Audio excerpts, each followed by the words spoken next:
জানাচ্ছি এবং কি বক্তব্য সেটা আমি এই মুহূর্তে বাইরে আলোচনা করাটা ঠিক না।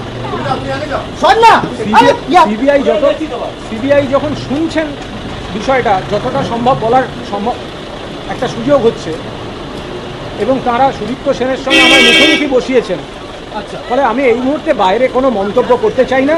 আমি সিবিআইকে ধন্যবাদ দিচ্ছি, আন্তরিক ধন্যবাদ দিচ্ছি কালকের ওই 1 ঘন্টা সোয়া 1 ঘন্টা সেশনটার জন্য।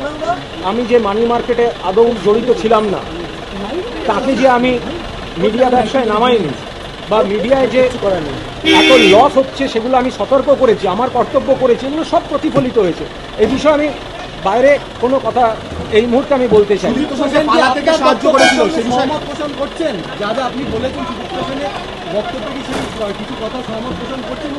আমি এইটুকু বলতে পারি যে আমাকে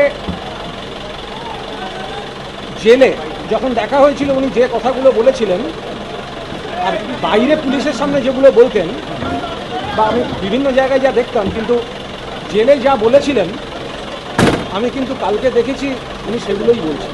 একটা তদন্ত চলছে, তদন্তে পূর্ণ সহযোগিতা করছি। আমি বারবার শুধু একটা জিনিসে জোর দিচ্ছি, সেটা হচ্ছে গতকাল এতদিন পর এই যে সুদীপ্ত সেন এবং আমাকে মুখোমুখি জেরার যে পরিবেশ এবং সুযোগ সিবিআই অফিসাররা করে দিয়েছেন, আমি আন্তরিকভাবে তাদের ধন্যবাদ এবং কৃতজ্ঞতা জানাচ্ছি। আমি মনে করি বাস্তব পরিস্থিতি তাতে অনেকটাই প্রতিফলিত হয়েছে।